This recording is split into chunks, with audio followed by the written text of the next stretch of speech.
아침에 참 잘 나오셨습니다. 우리 옆에 분 한번 인사하도록 하겠습니다. 잘 나오셨습니다. 큰 은혜 받으십시오. 네, 오늘 본문의 말씀을 통해서 사도행전 8번째 시간으로 하나님의 큰 일에 대하여 말하다, 하나님의 큰 일에 대하여 말하다 라는 제목으로 말씀을 나누도록 하겠습니다. 오순절 성령의 충만한 역사 가운데에 베드로와 열한 사도가 이제 많은 군중들 앞에 오순절 절기를 지키기 위해 예루살렘 성전에 모여있던 수십만 명의 많은 사람들 앞에 이제 성령의 충만한 가운데 첫 번째 설교를 하고 있죠. 많은 이들이 하나님의 큰 일에 대해서 각각의 다른 언어로 들림으로 말미암아 깜짝 놀란 이 일이 어떤 일인가라는 그 외침 가운데 어떤 사람은 조롱하기도 하고 새술에 취했다라고 하는 사람도 있는 반면에 깜짝 놀라서 저 갈릴리 사람들에게 어떤 이런 일이 일어날 수 있느냐라고 이 외국어로 이야기하는 이 방언에 대해서 상당히 놀람을 보게 됐죠. 그래서 이 일에 대해서 베드로가 연설문 형식으로 설교하고 있는 내용들이 오늘 본문 가운데 드러나고 있음을 보게 됩니다. 그래서 사도행전에 나오는 첫 번째 설교문이 이 베드로의 설교문 가운데 있는 것을 보게 되죠.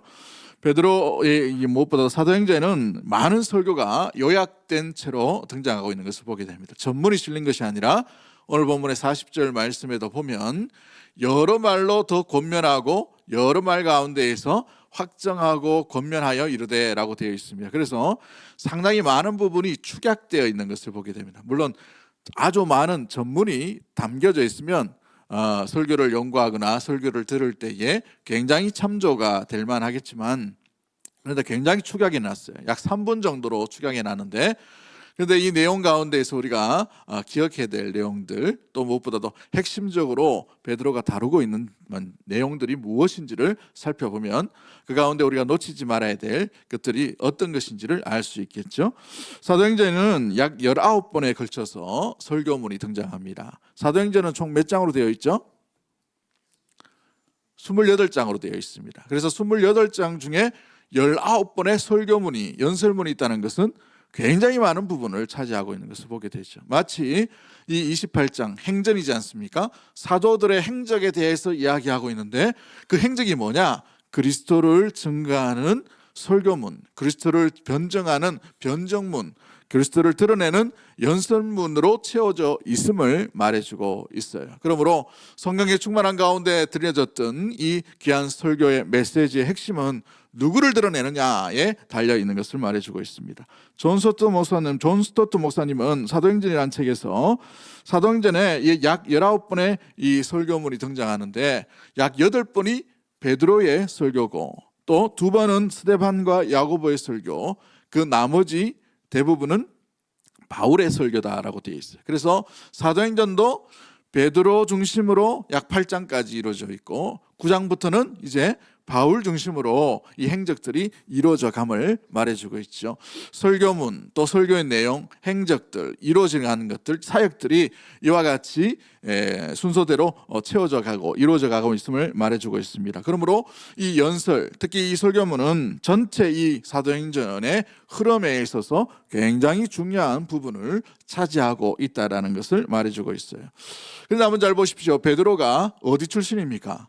갈릴리 출신이에요. 저 시골에 어찌 보면은 촌에 있는 그런 전문적인 지식과 학문을 받지 못한 사람의 대명사가 갈릴리 출신입니다. 갈릴리 출신. 그런데 이 갈릴리 출신인 이 베드로가 많은 이들 앞에서 벌떡 일어나서 유창한 말로 하나님의 큰 일에 대해서 해석을 하고 있다는 말이에요. 오늘 본문이 그 내용을 이야기하고 있습니다. 그 해석의 내용들이 무엇인지, 베드로가 이와 같이 유창하게 하나님의 큰 일에 대해서 이야기하셨던 원인이 무엇이었을까요? 수제자 베드로는 이제 천방지축의 어떤 실패자가 아니었어요. 성미 급한 대로 저돌적인 그 베드로가 아니었다는 것입니다. 이제 성령의 은혜를 받고 충만한 가운데 그는 성령께서 그에게 유독 깨닫게 하신 은혜, 깨닫게 하신 지혜, 깨닫게 하신 이 무엇보다도 핵심적인 그 내용이 있었다는 것이죠. 그 내용이 무엇이에요? 구약을 깨트려둘 수 있는 그 놀라운 은혜가 바로 무엇이냐면 예수 그리스도였다는 사실이에요. 그리스도를 드러내는 놀라운 일들이 이 베드로 가운데 나타나게 됨을 말해주고 있어요. 이전에 베드로가 아니었음을 말해주고 있습니다. 성령의 충만한 가운데 쓰임받는 베드로는 이전과 완전히 다른 사람으로 성령의 지배를 받은 심령으로 이 설교의 연설문의 해석을 지금 해주고 있다는 사실이죠. 그렇습니다. 여기에서 우리가 알 수 있는 내용들이 무엇일까요? 성령을 통해서라만이 진정한 그리스도의 증인이 될 수가 있다는 사실입니다.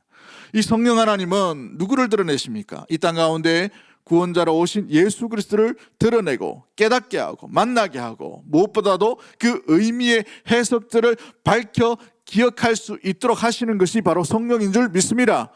아무리 지혜가 없고 아무리 무식하다 하더라도 성령이 그 심령 가운데 지배를 하시면, 그 지혜를 지배하시면, 그 심령과 육체와 모든 감정을 지배하시면 성령의 사람은 성령의 말, 성령의 말씀, 하나님의 뜻을 온전히 꿰뚫어 이해할 수 있도록 전달할 수 있게 되는 놀라운 성령의 도구로 쓰임받게 된다는 사실인 것이지요. 할렐루야. 베드로를 베드로 되게 하신 분은 성령 하나님이셨어요. 그러므로 성령만이 참된 그리스도의 증인과 복음의 증인으로 태어나게 하실 수 있다는 사실이죠. 성령을 통해서만이 성령의 공동체 가운데에 성령의 일을, 하나님의 능력과 하나님의 나타나심을 온전히 들어 보여주게 하시는 것이 바로 성령의 충만한 가운데 있음을 말해주고 있습니다. 사랑하는 성도 여러분, 그러기에 성령의 도구가 되기를 주의 이름으로 간절히 축복합니다. 성령의 충만한 가운데 나아가게 되기를 주의 이름으로 간절히 축복합니다. 나는 많이 배웠어, 나는 적게 배워서 상관이 없어요. 많이 배우나 적게 배우나 성령이 그 속에 없으면 예수 그리스도를 발견할 수가 없게 되는 거예요. 할렐루야. 여러분 안에 성령이 날마다 충만하게 거하시게 되기를 주의 이름으로 간절히 축복합니다. 오늘 보면은 이 베드로의 이 설교 가운데에서 가장 많이 드러나는 그 핵심적인 내용은 뭘까요? 오늘 보면은 전체적으로 14절부터 42절까지 말씀입니다만은 36절까지만 읽었어요. 설교문은 36절까지 되어 있어요. 원래 42절까지 읽어야 되는데 우리 부목사님들이 읽기가 부담스럽나 봐요. 목사님 다 읽어야 됩니까? 하길래 36절만 읽으라고 이렇게 얘기했습니다만은, 왜냐하면 다음 주에 또 이 37절부터 마지막 절까지 또 다뤄야 되기 때문에 그래서 36절까지만 이렇게 읽도록 했습니다만은, 설교문 가운데 가장 중점적으로 드러나는 것이 뭡니까? 첫 번째가 뭐냐면 이 요엘서에 예언하신 성령께서 임하신, 오늘 이와 같은 수많은 언어로, 다른 언어로, 외국어로 이렇게 하나님의 큰 일을 이야기할 수 있었던 이 기적은 다른 이상한 것이 아니라, 깜짝 놀랄 일이 아니라 이미 수백 년 전인 요엘 선지자를 통해 이루어진 그 약속의 사건이 오늘 우리 가운데 임했다라는 것을 나타내주고 있어요. 놀라운 일들이 오늘 기적같이 임했다는 것을 말해주고 있죠. 두 번째가 뭐냐면 그 임하시도록 온전한 이 요엘서의 핵심이 뭡니까? 회복에 대한 이야기예요.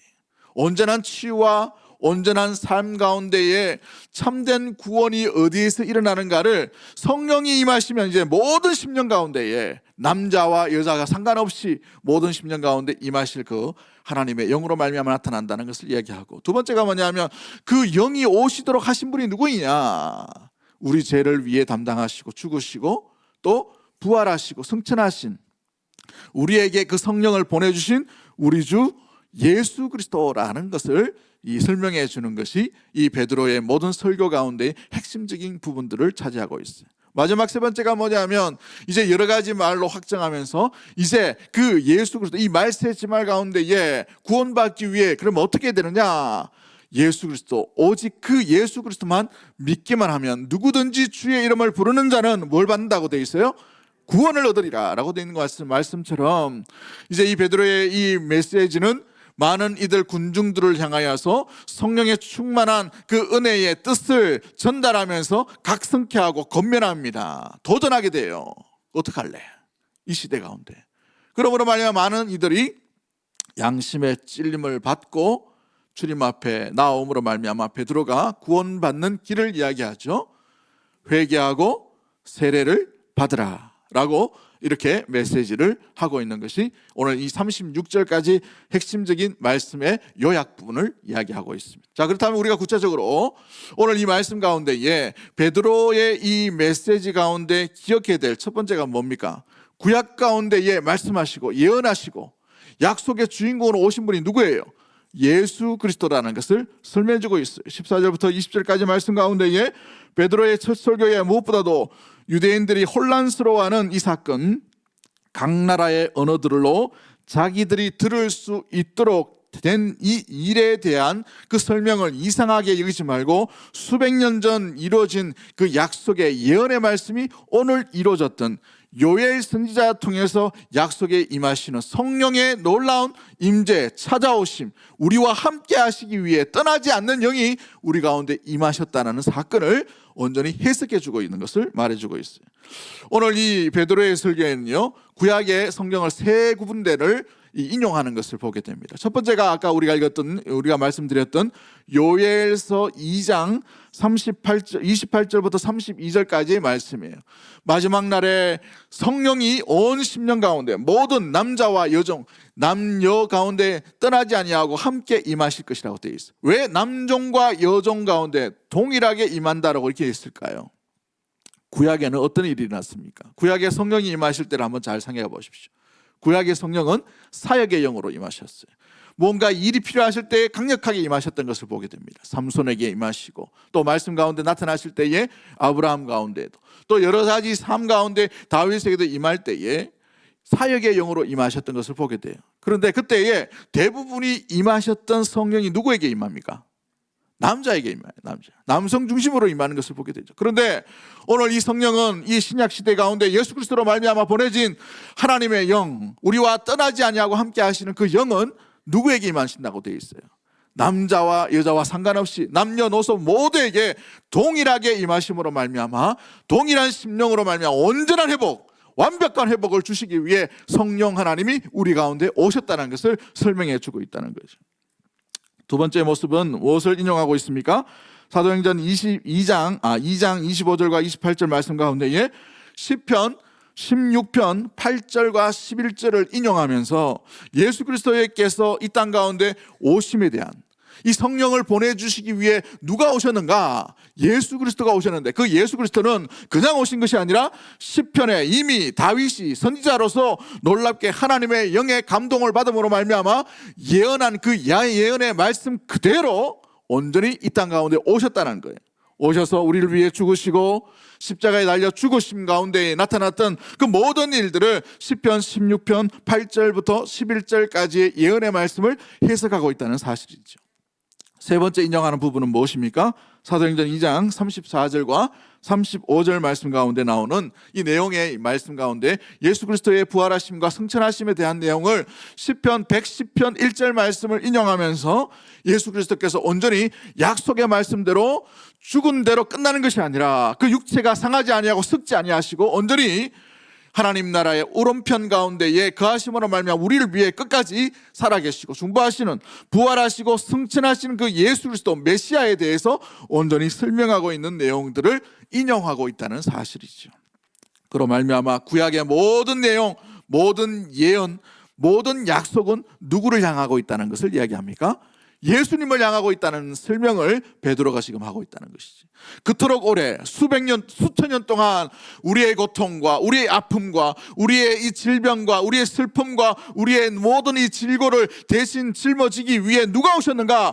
구원의 약속의 말씀, 예언의 약속의 말씀, 구약의 모든 예언의 약속의 말씀을 이루기 위해 오신 분이 바로 예수님이다라는 것을 설명하고 있다는 사실이에요. 할렐루야.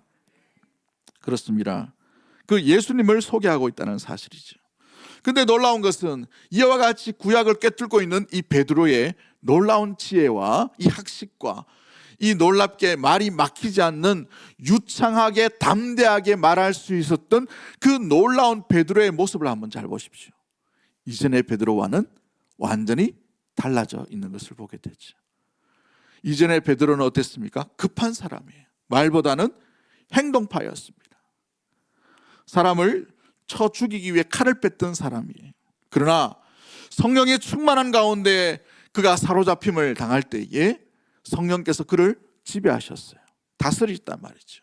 그의 생각과 또 말과 마음의 감정과 모든 것을 전인격적으로 다스릴 때에 그가 드러냈던 분이 누구입니까?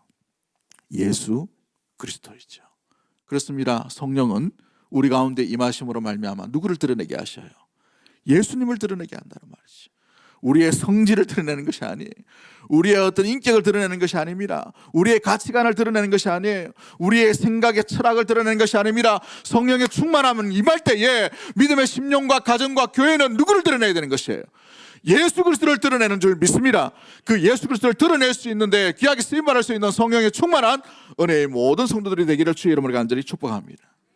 비로소 그리스도의 증인이 되어가는 것이죠. 그리스도의 증인은 그리스도를 드러내고 그리스도의 죽으심과 부활하심과 승천하심과 그리스도의 이 모든 말씀을 증언하는 일 가운데 나타나고 쓰임받는 것이 예수 그리스도의 참된 증인이라는 사실이죠. 이 증인의 삶을 살아갈 수 있는 놀라운 능력이 자기 스스로에게 있는 것이 아니에요. 이전에 베드로는 도망자였습니다.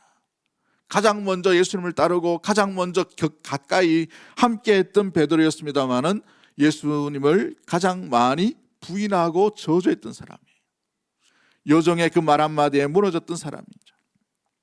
저주하면서 예수님의 곁을 떠났던 사람이 베드로였습니다. 그러나 부활하신 예수님을 만나고 성천하심으로 말미암아 보내주신 성령의 충만함을 받을 때 이제는 겁이 없어요. 담대합니다. 왜요? 예수 그리스도의 가운데에서 보내주신 성령으로 충만하게 되었기 때문에 그렇습니다.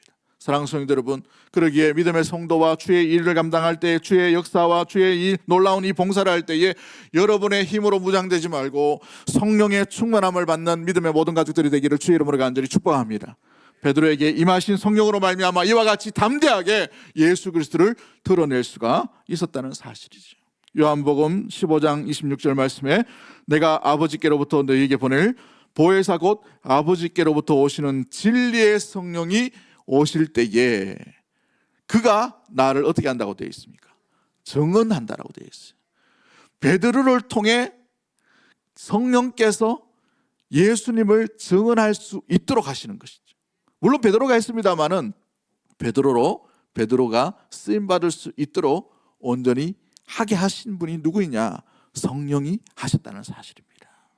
여러분의 이름이 있을 것입니다. 여러분의 어떤 직책이 있을 것이에요. 여러분의 삶이 있을 것입니다만은 그 삶으로 멈추지 마시고 여러분의 삶이 성령의 온전한 도구로 말미암아 그리스도를 드러내는 아름다운 도구가 되기를 주의 이름으로 간절히 축복합니다. 요한복음 16장 13절 말씀에도 진리의 성령이 오시면 그때의 놀라운 일들이 장래의 일을 말하게 될 것이다. 들은 것을 말하며 잊지 않도록 예수님을 발견하고 예수님의 말씀이 무엇인지를 잊어버리지 아니하고 깨닫게 되고 그 말씀대로 살아갈 수 있도록 하시는 것이 누구냐? 성령 하나님이라는 사실이. 오늘 이 메시지를 들을 때에 이 성경의 말씀을 읽을 때에 여러분 가정에서 집에서 또 성경 말씀을 묵상할 때에 여러분의 눈과 귀로만 있지 말고 성령이여 내가 깨달을 수 있는 지혜를 열어달라고 내 눈을 열어달라고 기도할 수 있는 우리 믿음의 모든 가족들이 되기를 주의 이름으로 간절히 축복합니다. 성령께서 열어주셔야 비로소 예수 그리스도를 이 보화의 책 가운데에서 발견할 수가 있게 됩니다. 창세기 안에서도 그리스도를 발견할 수 있고 계시록 안에서도 그리스도를 발견할 수 있고 시편 안에서도 그리스도를 발견할 수 있고 지나가는 사물을 바라보면서도 예수 그리스도를 발견할 수 있게 되는 것이에요. 할렐루야. 모든 삶 가운데 예수 그리스도를 발견할 수 있는 사랑하는 주의 백성들 다 되기를 주의 이름으로 간절히 축복합니다. 구약의 예언의 이루어짐이 어떻게 이루어집니까? 요엘서를 보시고 또한 사도행전 2장을 비교해 보시면 이렇게 되어 있어요. 세 가지 정도가 틀린 본문이 나타나는데 무엇보다도 이 요엘서 2장 28절에 보면 처음 시작이 그 후에라고 되어 있어요. 근데 오늘 보면 우리가 읽었던 17절 사도행전 2장 17절에는 말세에라고 이렇게 표현되어 있어요. 또한 요엘서 2장 31절에 보면 크고 두려운 날에라고 표현을 베드로는 어떻게 설명하냐면 크고 영화로운 날에라고 되어 있어요. 또한 2장 32절 말씀 가운데 요엘서 누구든지 예수의 이름을 여호와의 이름을 부르는 자는 라고 되어 있는데 21절 오늘 보면 우리 읽었던 말씀에는 누구든지 주의 이름을 부르는 자는 이라고 이렇게 표현되어 있단 말이죠. 이 그 후에라는 말을 말세, 종말을 의미합니다. 마지막 날로 해석을 하고 있다는 말이에요. 베드로가 이렇게 해석할 수 있었던 이유도 누구 때문이에요? 성령께서 깨닫게 하셨다는 말이죠. 그 마지막 때에 온전하고 완벽하게 회복의 영을 부어주시는데, 그 회복의 영이 누구이냐? 성령 하나님인데, 이와 같이 여러 가지의 단어, 여러 가지 외국어로 말할 수 있었던 것은 성령이 이제 이미 우리 가운데 임하셨다는 것을 말해주고 있다는 겁니다. 그 영화로운 날, 종말이 시작되었다는 말이에요. 마지막 시대가 이루어졌다는 것이죠. 마지막 시대로 살아간다는 것입니다. 그 마지막 세대 때에는 크고 영화로운 날, 피와 불과 연기와 또한 달이 변하고 피가 되리라 했던 이 심판이 기다리고 있는 그날에 구원을 얻기 위해 해야 할 일이 뭔가, 여호와의 이름을 불렀던 요엘 선지자의 그 예언의 말씀을 새롭게 그리스도로 해석함으로 말미암아서 누구든지 주의 이름을 부르는 자는 이 종말 시대에 어떻게 된다고 되어 있어요? 구원을 받게 된다는 것을 말씀해 주고 있는 의미입니다. 그래서 요엘서에 나타나는 마지막 때의 일을 한번 잘 보시면, 먼저 회개가 일어나요. 그리고 회복이 일어나고, 회복에 일어나기 위해 성령 하나님을 허락하십니다. 그 성령께서 예언의 이 앞으로 되어야 될 일에 대해서 알려주시고 깨닫게 하시는 영으로 오셔요. 그 뒤에 마지막에는 주의 이름을 간직한 자에게는 생명의 심판을 받을 것이에요. 생명의 심판을 받음으로 말미암아 생명으로 살아가게 되고, 예수 그리스도의 이름이 없는 자, 예수 그리스도를 믿지 못하는 자는 어떻게 됩니까? 죄의 형벌로 말미암아 영원히 죽게 되는 엄청난 안타까운 일이 일어날 것에 대한 예언을 하고 있다는 것이죠. 우리가 두 번째로 성령의 충만한 가운데, 베드로의 메시지 가운데 우리가 찾아볼 수 있는 것은 무엇입니까? 그러므로 말미암아 이 심판을, 무엇보다도 심판에서 벗어나기 위해, 이 심판에서 이기기 위해, 심판을 피하기 위해 우리 가운데 구원의 길을 우리에게 열어주신 분이 있는데, 그분이 누구이신가? 라는 것이죠. 그분은 바로 하나님의 말씀을 온전히 이 땅 가운데 율법의 모든 요구를 완성하시고 순종하며 이 땅 가운데 오시고 나를 위해 죽으신 예수 그리스도인 줄 믿습니다. 그래서 이 베드로의 설교의 핵심이 뭐냐? 예수 그리스도를 드러내는 것이에요. 우리가 이미 말씀을 드렸습니다마는 요엘서에는 누구든지 여호와의 이름을 부르는 자는 라고 되어 있고, 사도행전에는 누구든지 주의 이름을 부르는 자는 이라고 되어 있어요.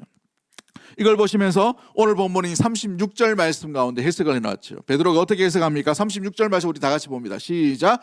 그런즉 이스라엘 온 집은 확실히 알지니 너희가 십자가에 못 박은 이 예수를 하나님이 주와 그리스도가 되게 하셨느니. 할렐루야. 예수님을 어떻게 하셨다고요? 주와 그리스도. 주, 퀴리오스라는 단어.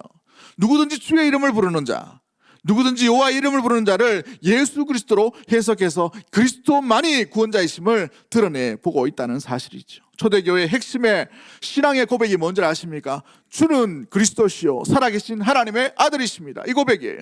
주는 그리스도, 예수님은 주님이십니다. 예수님은 그리스도이십니다. 이 고백이라는 사실이죠. 빌립보서 2장 9절과 11절 말씀에 이렇게 되어 있어요.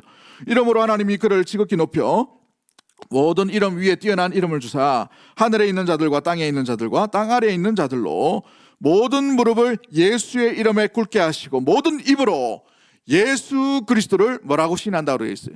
주님, 주인으로 고백하는 것이죠. 예수 그리스도를 아는 사람이 있어요. 예수 그리스도를 믿는 흉내를 내는 사람이 있습니다. 그러나 예수 그리스도를 믿는 자는 예수님을 누구로 여기게 되는 거예요? 주인이에요, 주인. 주라고 표현한 것은 내 주인이에요, 내 주인.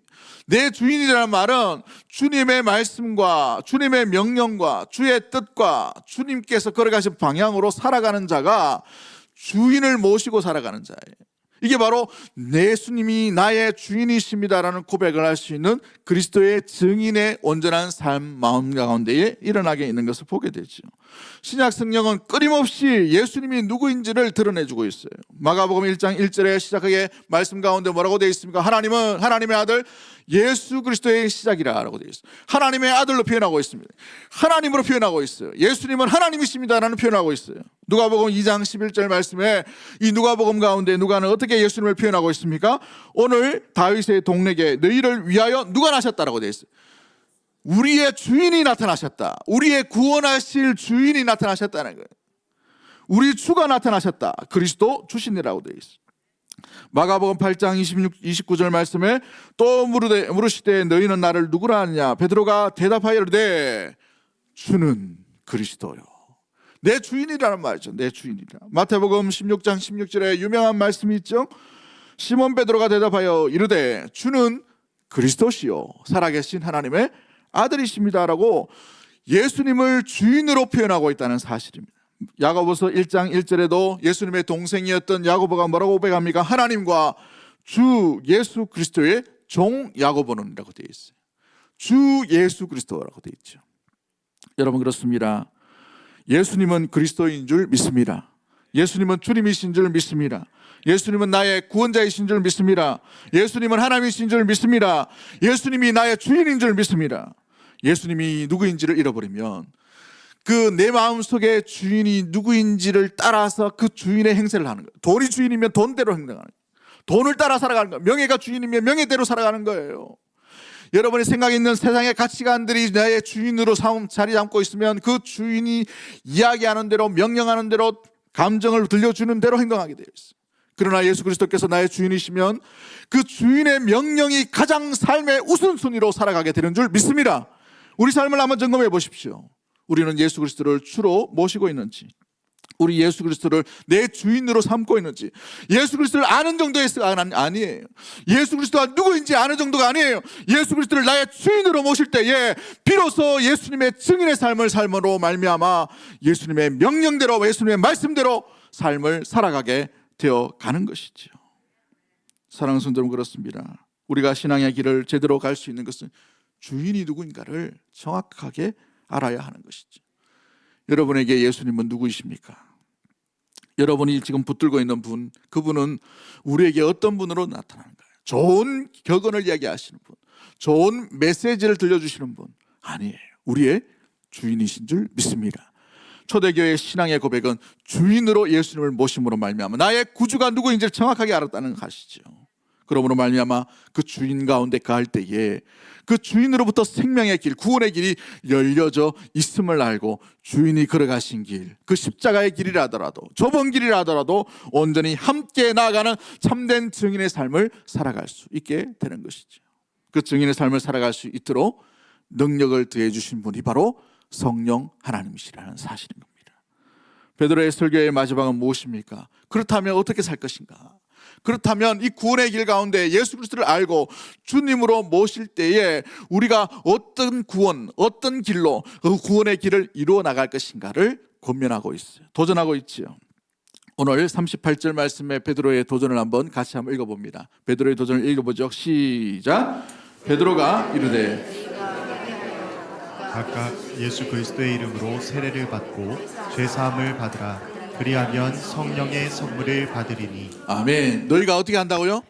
회개하여 각각 예수 그리스도의 이름으로 세례를 받고 죄 사함을 받으라. 그리하면 성령의 선물을 받으리라 라고 되어 있습니다. 사랑하는 성도 여러분 그렇습니다. 예수 그리스도의 이름을 부른다는 것은 바로 예수 그리스도께로 나아감으로 말미암아 회개의 삶을 살아간다는 이 모습들을 보여주고 있어요. 회개로 그치는 것이 아니라 참된 세례를 받는, 예수 그리스도로 말미암아 세례를 받는 것을 의미하죠. 세례를 받는다는 의미는 좀 이따 말씀드리겠지만 내가 죽고 그리스도로 말미암아 살아났다는 것입니다. 새로운 생명을 얻었다는 것이에요. 그러므로 참된 구원의 길이 무엇을 의미합니까? 구원에 이르는 길에 이 도표를 한번 잘 보시면 이렇게 되어 있어요. 죄에 대한 각성이 일어납니다. 죄에 대한 각성. 37절 말씀 보면 죄가 무엇인지를 알게 돼요. 죄가 뭔지를 알게 돼요. 성령께서 우리 마음을 두드리실 때에 양심으로 말미암아 심령으로 말미암아 우리의 마음 가운데 죄라는 것이 무엇인지를 인식하고 깨닫게 된다는 말이죠. 두 번째 그 각성되고 깨달음으로 말미암아 어떻게 하십니까? 회개하도록 하시는 것이 성령의 능력이에요. 회개함으로 말미암아 뭘 받습니까? 죄 용서함을 받게 돼요. 죄 용서함을 받지 못하면 구원에 이를 수가 없는 것이죠. 죄 용서함을 받아야 비로소 온전히 우리의 죄가 용서함 가운데 나아감으로 말미암아 뭘 받게 돼요? 이제 주 예수 그리스도의 이름으로 세례를 받는 것이에요. 세례를 받다는 말은 성령으로 말미암아 우리가 새롭게 태어났다는 것입니다. 이전에 내가 이전에 내 살던 이 죄의 그늘 가운데 살았던 내가 죽고 이제 예수 그리스도로 말미암아 새로운 존재, 새로운 피조물로 말미암아 예수 그리스도를 위한 인생, 하나님만을 위한 인생으로 온전히 새롭게 살아가는 것이 바로 세례의 의미예요. 할렐루야. 여러분 세례 받으셨죠?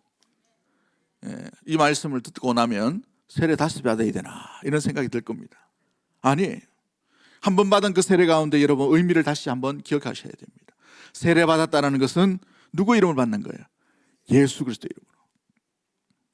예수 이름으로 세례를 받는다는 의미는 이제 내 인생, 내가 살던 거, 내 욕심과 아집과 내 철학과 내 기준과 내가 가지고 있던 여러 가지 생각들을 가지고 살아왔던 내가 죽고 물에 완전히 잠겼다는 거예요. 죽고 이제 새로운 모습들로 예수 그리스도의 보혈로 말미암아 새롭게 죄 씻음 받음으로 말미암아 이제 성령께서 거듭나게 하심으로 새로운 인생, 새로운 존재, 예수의 가치, 예수의 말씀, 예수의 길, 주님께서 걸어가신 그 길로만 새로운 인생으로 하나님을 위한 인생으로 살아가는 것이 세례의 의미예요. 아멘이 줄어드니까. 할렐루야. 그 세례를 받음으로 말미암아 이제 어떤 인생으로 살아갑니까? 세례 받은 것으로 끝나는 것이 아니에요. 예수 믿음으로 끝나는 인생이 아니에요. 이제 그리스도 예수의 몸과 접붙임을 당하셔야 돼요. 그리스도의 건강한 공동체, 그리스도의 주님의 몸인 교회에 반드시 붙어 있어야 돼요. 이것이 바로 성도들에게 오늘 믿음의 베드로가 성령의 충만한 가운데 메시지를 던짐으로 말미암아 그들이 나타났던 성령 충만한 설교, 성령 가운데에서 깨달음과 지혜를 주시고 회개하게 하시고 세례를 받음으로 말미암아 나타났던 초대교회의 놀라운 변화가 어떻게 되는가? 새로운 건강한 하나님의 나라의 공동체가 드디어 이루어지게 된 것이지요. 사랑하는 성도 여러분 보십시오. 42절 말씀에 어떻게 되어 있습니까? 그들이 사도의 가르침을 받아 서로 떡을 떼고 교제하고 어떻게 됐습니까? 하나님을 찬미하고 뒤에 이제 47절까지 말씀 가운데 쭉 나오죠. 오로지 기도에 힘쓰는 놀라운 하나님만 바라보고 성령에 의해 무장되어 있고 성령의 놀랍게 이끄심을 받는 새로운 공동체가 탄생되었다는 사실이, 그 새로운 공동체로 나아가는 그것이 바로 그리스도의 몸된 교회, 아름답게 세워나가는, 또한 그리스도와 함께 놀랍게 살아가는 그 부르심 가운데, 그 말씀 가운데에 나아가는 귀한 발걸음으로 이어지게 되었다는 사실입니다. 세례받고 끝나는 게 아니에요. 반드시 그리스도의 몸인 교회와 함께 계셔야 돼요. 우리의 구원은 우리 스스로, 우리 혼자서 이루어갈 수가 없어요. 그러므로 말미암아 그리스도의 몸인 교회와 반드시 함께 해 가야 되는 줄 믿습니다. 이것이 바로 성령께서 놀랍게 세워가신 아름다운 열매로 탄생케 하신 것이 교회라는 사실이에요. 말씀을 맺도록 하겠습니다. 사랑하는 성도 여러분, 성령의 충만한 메시지를 들었던 이 놀라운 이들의 반응을 한번 좀 잘 보십시오. 베드로는 존경받지 못하는 지역의 출생이었어. 아무도 인정받지 못한 사람이었어. 그러나 성령이 그에게 임하심으로 말미암아 그 갈릴리 사람들에 대한 편견이 완전히 지워지게 되었어. 전혀 주목받지 못한 인생이 이제 수십만 명이 모인 사람들이 성령의 충만함 가운데 나타남으로 말미암아 진리의 말씀을 선포하는데 그 진리의 말씀에 귀를 기울이는 진리의 말씀에 도구로 쓰임받는 것을 보게 되죠. 이 귀한 현상들과 메시지를 들었던 수많은 군중들의 변화를 한번 잘 보십시오. 그들은 놀람으로 끝나는 것이 아니라 이제 주의 놀라운 은혜, 깨달음과 또한 무엇보다도 성령께서 온전히 그들 가운데 찾아오심으로 말미암아 하나님의 뜻, 하나님의 큰일, 하나님의 경륜, 하나님의 계획, 하나님의 구원의 놀라운 일들 가운데에 감탄으로 이어져 가는 것을 보게 됩니다. 형제여 이제 우리가 어이할꼬라는 감탄으로 이어진 것을 보게 됩니다. 그들을 조롱했던 비판과 손가락질이 이제 변하게 되었어. 죄에 대한 분명한 각성이 일어나면서 마음의 양심의 찔림으로 말미암아 그들 심령 가운데 비탄한 심령으로 말미암아 이 죄의 용서의 길을 얻고자 귀를 기울이는 심령으로 바뀌어진 것을 보게 됩니다. 그들은 유월절 지나고 오순절 절기를 지키기까지 놀랍게 자칭 의인으로 살아왔던 유대인들이었어. 강력한 유대인들이었습니다. 그들 스스로 경건한 유대인이었습니다. 자칭 의인의 모습들을 띄었던 유대인이었습니다. 그러나 오늘 이 성령이 강력하게 임함으로 말미암아 어떻게 변화되었습니까? 죄의 용서를 구하는, 죄인 중에 가장 무서운 죄를 지었다는, 살인죄를 지었다는, 그리스도 메시아를 거부했던 그 죄를 지었다는 것을 깨닫고 죄 용서를 구하고 긍휼을 구하는 죄인으로 서 있다는 것을 보게 돼요. 이것이 성령의 역사하신 가운데 나타나는 메시지의 놀라운 반응과 결론이라는 것이지. 지나가던 구경꾼들이 이제 복음에 반응을 하고 회개함으로 말미암아 그리스도의 몸으로 연합되는 길로 걸어가는 것이 바로 성령의 충만한 가운데 나타났던 현상들인 것이다. 이제 복음과 상관이 없던 이들이 이제 함께 모임으로 말미암아 성령의 충만한 가운데 예수 그리스도의 참된 증인의 삶으로 예수 그리스도를 증거하는 삶으로 살아가고 있다는 사실인 것입니다. 사랑하는 성도 여러분, 우리는 우리 힘으로 충분히 이 땅 가운데 여러 가지 일들을 감당하고 살아갈 수 있어요. 그러나 주의 길, 믿음의 길, 신앙의 길, 예수 그리스도의 증인의 삶을 살아가기에는 우리 능력으로는 살아갈 수가 없어요. 그리스도를 만날 수도 없고 깨달을 수도 없고 그리스도의 길을 걸어갈 수가 없다는 것이지. 오직 성령께서 우리 가운데 임하시지 아니하면, 성령께서 다스리지 아니하시면, 성령의 두드리심 가운데 마음의 문을 열지 않으면, 성령을 모시고 온전히 내 주님이 주인이십니다라는 고백이 일어나지 전까지 우리는 우리의 삶, 우리의 각자의 형편대로 각자의 목표를 가지고 살아갈 것입니다. 그리스도의 목표와 달라지는 모습들이죠. 사랑하는 성도 여러분, 마음의 문을 열고 그 성령을 우리 마음 가운데 모셔드리게 되기를 주의 이름으로 간절히 축복합니다. 모셔드림으로 말미암아 그냥 아는 예수 그리스도가 아니라 나의 주인이십니다, 내 주인은 주님이십니다, 이 고백으로 말미암아 우리의 머리, 우리의 생각들, 수만 가지 생각들을 다스릴 수 있고 정리할 수 있고 질서를 잡힐 수 있는 그분이 나의 주인이신 주님의 말씀임을 기억하고 주님이 이끄시는 대로, 주님이 걸어가신 대로, 주님이 명령하신 대로, 주님께서 향하신 그대로 우리의 힘이 아니라 성령을 의지하여서 온전히 그 길로 걸어가는 우리 대구동성의 모든 권속과 가족들이 되기를 주의 이름으로 간절히 축복합니다. 우리 시간 찬양합니다. 예수님 그의 희생, 예수님 그의 희생 기억할 때 자기 몸 버려 죽으신 주 나사 생명 주신 그네를 마음에 새겨봅니다. 마음에 새겨봅니다. 주 달리신 십자가를, 주 달리신 십자가를 내가 볼 때 주님의 잠이 내 마음을 동성케 해. 주께 감사하며 내 생명 주께 드리네. 주 달리신 십자가를, 주 달리신 십자가를 내가 볼 때 주님의 잠이 내 마음을 동성케 해. 주께 감사하며 내 생명 주께 드리네. 우리 이 시간에 합심해서 한번 기도하기를 원합니다. 기도하실 때에 나의 주인이 누구이신지를 한번 기억하기 원합니다. 성령이 우리에게 임하시면 우리의 생각과 우리 마음 중심 가운데 우리의 방향을 주님께서 주시는 생명의 말씀 가운데 온전히 거하시도록 하시고 주인이 누구인 자를 분명히 깨닫게 해주시게 되어 있습니다. 베드로는 그 예수 그리스도를 지금 담대한 마음 가운데에 성령의 충만한 가운데 드러내고 있음을 보게 됩니다. 여러분들은 누구를 드러내려고 하십니까? 우리의 인생이, 우리 가정이, 우리 교회가 주 예수 그리스도만 드러낼 수 있는 귀한 가정과 심령과 교회가 될 수 있도록 도와달라고 기도하시고 성령의 온전히 지배함을 당함으로 말미암아 주가 걸어가신 길, 주께서 걸어가게 하신 그 방향, 그 생명의 길, 구원의 길 걸어가는 예수 그리스도의 참된 정인의 삶으로 살아갈 수 있도록 주여 함께하여 주옵소서. 성령이여 우리를 지배하여 주시옵소서. 성령이여 우리를 다스려 주시옵소서.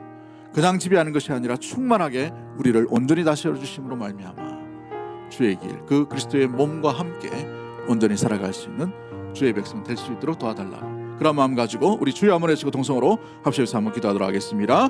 주여